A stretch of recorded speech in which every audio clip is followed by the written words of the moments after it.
The next experiment involves using the propeller to send a message through the Xbee.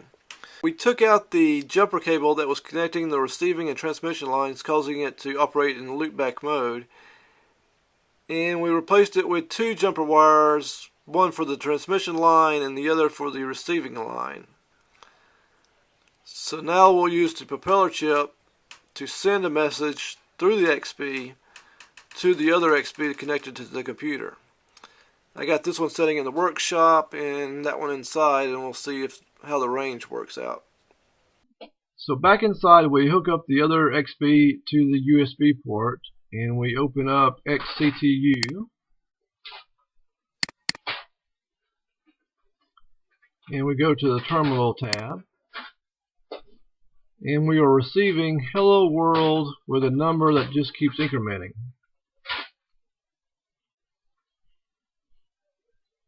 The interesting thing is that you can't do a range test while you are actually receiving data. Apparently you have to have both modems powered but not doing anything to do the range test.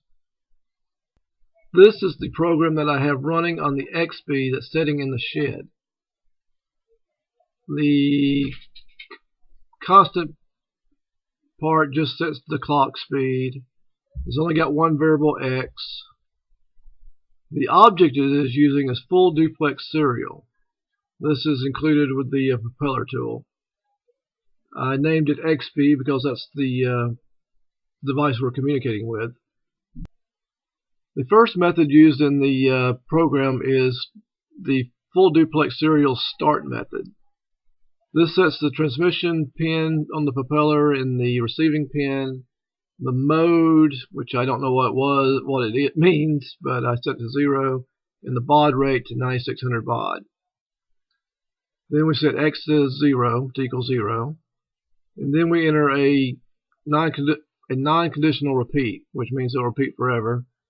It increments X by 1. This is the same thing as saying X equals X plus 1. So each time it goes through the loop, X will become 1 greater. Then it sends out to the full duplex serial a string. str is one of its methods. Hello world. And when you send a 13 out, that's a carriage return. So it'll say hello world, and then it'll go on to the next line. And then we use another method from the full duplex serial, decimal, DEC, that sends the value of X to the Xbee. And then we send another carriage return. And then it waits 1 second and it just repeats it over and over and over again.